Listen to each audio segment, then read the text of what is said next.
Sejam todos bem-vindos. Eu trago aqui algumas políticas públicas simplesmente para reflexão. Tem inúmeras outras, como aqueles painéis de parlamentares que eu abri para vocês. Como as propostas que vão estar anexadas lá no sistema de convênio. E existem inúmeras maneiras de você buscar informações de política pública. Essa aqui é algumas que eu já trabalhei, que deram muito resultado, e a gente traz para reflexão das inúmeras oportunidades. Políticas públicas que beneficiam diretamente as pessoas. Sair um pouco daquela linha de infraestrutura, né, que às vezes a infraestrutura beneficia coletivo, mas não individualmente as pessoas, e às vezes as pessoas nem sentem o benefício, porque ele é muito genérico. Agora, a pessoa, quando é beneficiada diretamente, obviamente que a aceitação é muito maior. Porque essas políticas públicas estão fazendo a diferença na vida das pessoas. Olha lá. E tem mais um detalhe. Eu fiz aqui um levantamento entre valores de infraestrutura. Eu tinha lá em 2019 169,55 o metro quadrado da pavimentação, da pavimentação urbana. Em maio de 2021, foi para 218. E nós tivemos um aumento real de 28,61%. Olha os valores das emendas. Se você comparar com os reajustes das emendas, elas não estão acompanhando. Elas não estão acompanhando o valor real de aumento. Então, o que acontece? Cada vez mais o governo tem que desembolsar dinheiro para que as entregas aconteçam. E se nós invertermos, otimizarmos recurso próprio para investimento, e essas políticas públicas para custeio de programas de fomento, para gerar emprego, renda, oportunidade diretamente às pessoas, e diversificar um pouco. Não que o investimento, a infraestrutura, é de extrema importância. Mas pensando um pouco mais na humanização dos convênios. Serem mais humanizados. Atender mais diretamente às pessoas. Porque na infraestrutura está cada vez mais difícil. Em termos de exigência técnica, em termos de volumes de recursos que não acompanham a evolução dos custos. Estão muito aquém. Inclusive também na parte de equipamento. Veículos e equipamento, olha que subiu nos últimos anos. As emendas não acompanharam isso. Então nós precisamos criar outras formas de otimizar as emendas.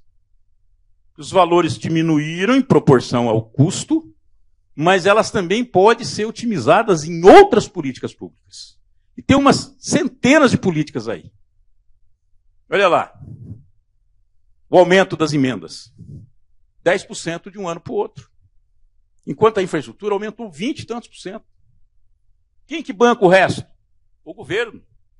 Olha lá, parlamentares apresentam 6.640 emendas ao orçamento de 2023. Olha lá.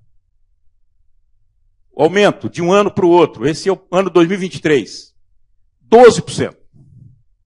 Agora compara quanto que a infraestrutura aumentou o valor. Não acompanha o reajuste das emendas. Eu coloquei isso como um case de reflexão, onde nessas andanças políticas nossas, nós encontramos inúmeras iniciativas da própria sociedade com valores pequenos. Você consegue transformar as comunidades. Pequeno. Eles não precisam de grandes valores para incrementar política pública de valor, que atende principalmente os menos favorecidos.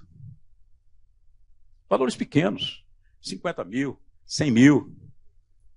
O que está acontecendo hoje nas emendas de Estado? As emendas de Estado é direcionada muito para atender essas necessidades sociais.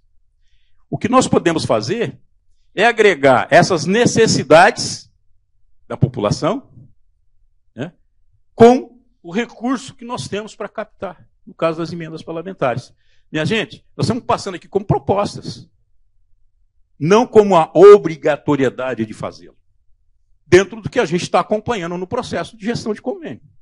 Das dificuldades que nós temos das entregas. Elas demoram, às vezes, anos para fazer uma entrega. Essas de custeio, você pode ter entrega aí quase que não imediata, porque o convênio que é formalizado até dezembro, ele tem, às vezes, já começa o próximo ano sendo executado. Você finalizou o convênio, firmou o convênio lá em dezembro. Às vezes, em fevereiro, você já começa a ter ações daquele convênio. Imediatamente, ele começa a ter resultado. Nós não esperamos muito tempo para acontecer o resultado. Ele é quase que imediato. E aí você vai integrando essas pessoas no processo. Porque a gente vê a reclamação que existe por falta de recurso, e precisa de recurso pequeno. Tem tantas OS voluntárias. Olha, a gente aqui anda aí, o Ed também tem exemplos disso, né? Andando aí, exemplos que a gente fica emocionado até. Atende crianças, pessoas idosas, né?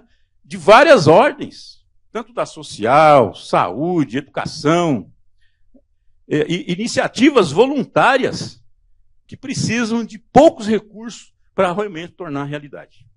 Então a gente tem que discutir esse processo, humanizar mais esse processo de captação de recursos e otimizar. E política pública é isso, né? Desenvolvidos pelo Estado para atender as necessidades do cidadão.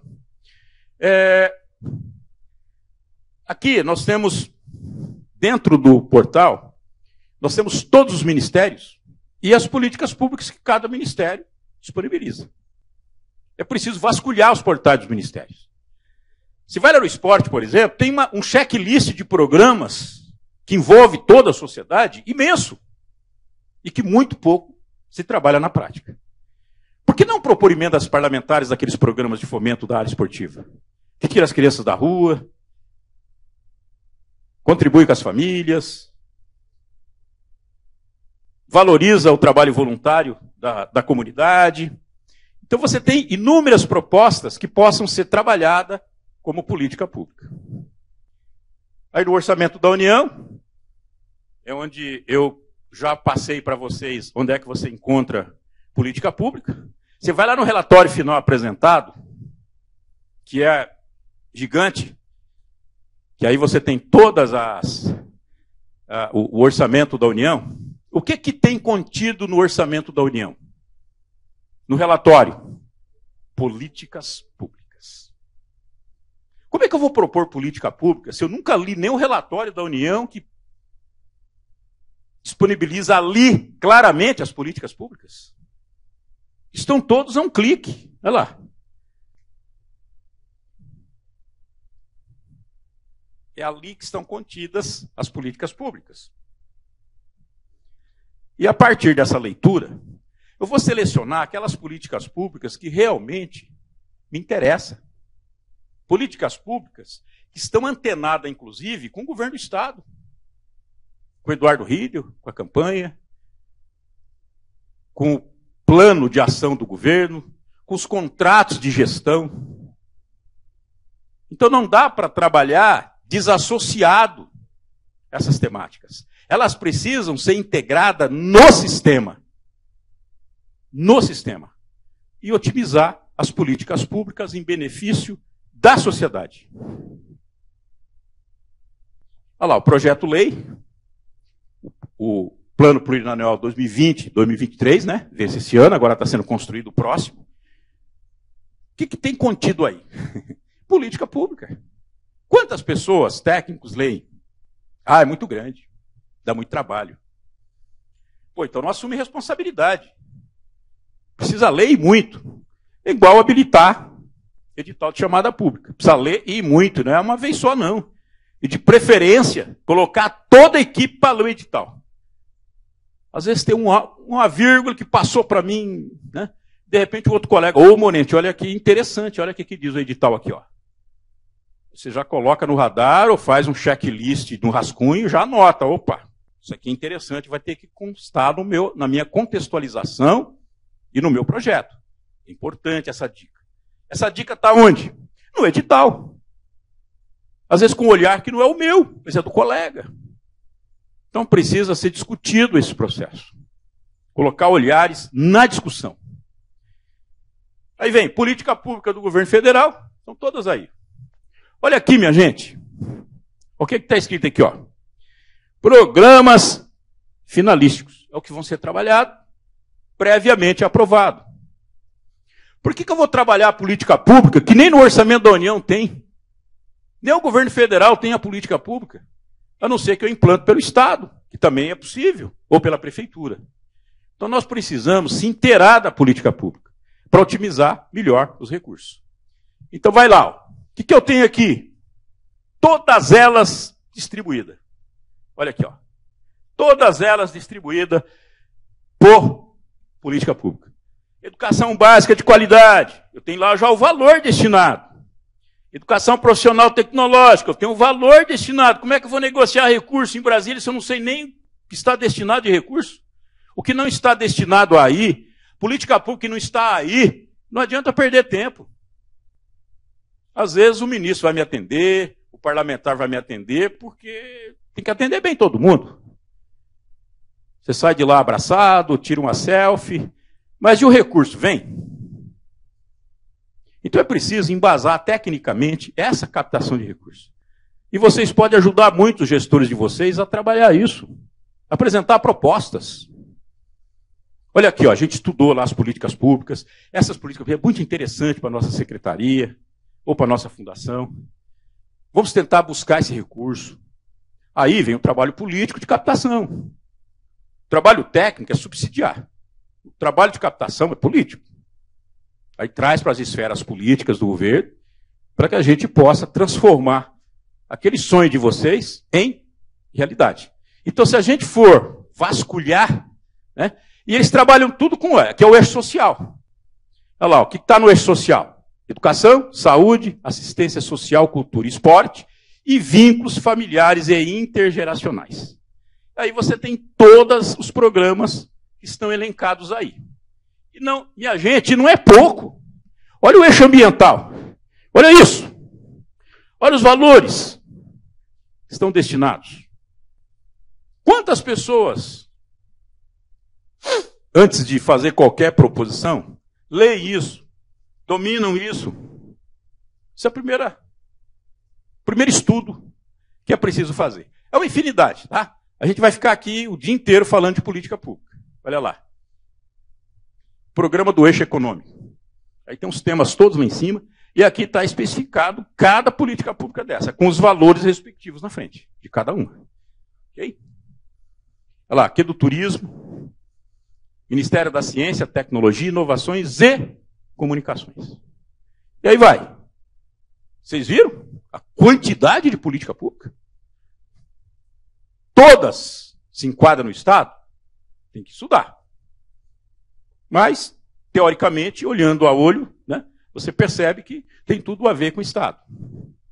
Estratégia de defesa, aí tem todas as linhas, as diretrizes, os temas, todas as políticas públicas detalhadas, com valores lá na frente.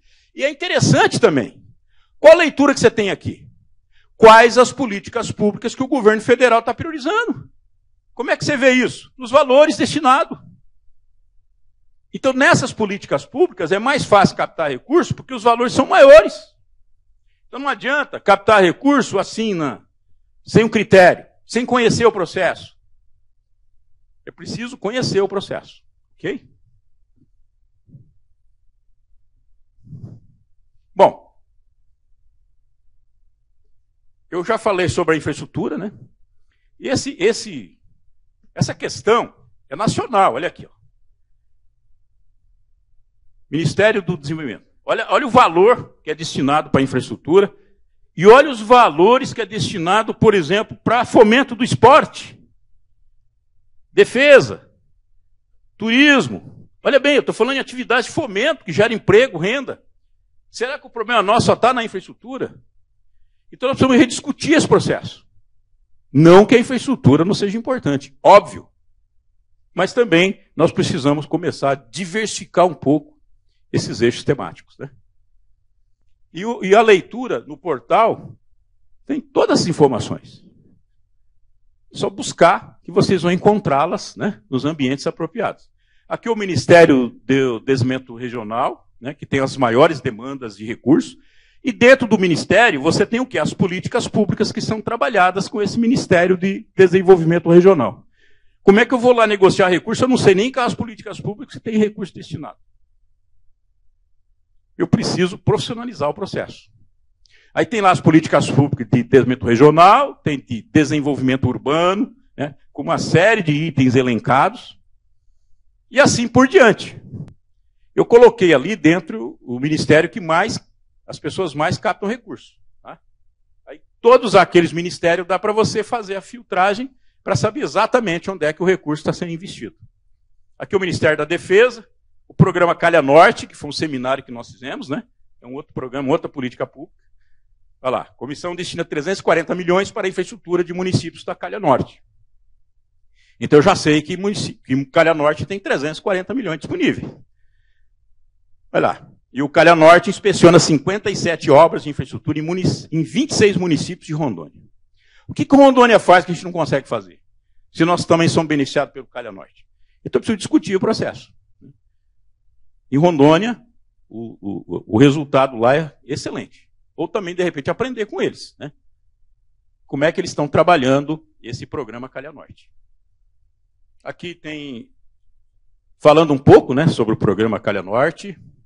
Aí eu tenho que os municípios de fronteira do estado, são 45 municípios beneficiados pelo Calha Norte. Então nós somos um estado que está dentro do processo de beneficiamento do Calha Norte. Aqui é o Ministério da Mulher, da Família e dos Direitos Humanos. Minha gente, SINAPIR, Sistema Nacional de Promoção da Igualdade Racial. Uma política pública fenomenal, que o Estado ainda não despertou para essa política pública. Olha lá, Sistema Nacional de Promoção da Igualdade Racial. Olha aí, tanto é que não despertou, olha quantos municípios estão participando dessa política pública, que foi criada em 2012. Só em Bataguaçu, eu habilitei 2 chamadas públicas, que foi um sucesso, executada em sua plenitude, projeto piloto do Ministério das Mulheres, e que deu um resultado altamente satisfatório, tanto técnico quanto político. Porque nós assumimos uma gestão que nem imaginavam que existia essa política pública. E os municípios do estado ainda não descobriram essa política pública. Onde, inclusive, os editais de chamada pública, você consegue uma pontuação maior só pelo município estar feito adesão ao SINAPIR. O Ministério da Agricultura, Pecuária e Abastecimento, que é a nossa, né, base, o PRONAF, linhas de crédito PRONAF,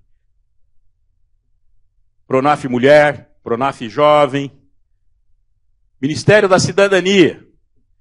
Minha gente, precisa dar uma geral nas políticas públicas e saber exatamente aquelas que vão atender às minhas necessidades.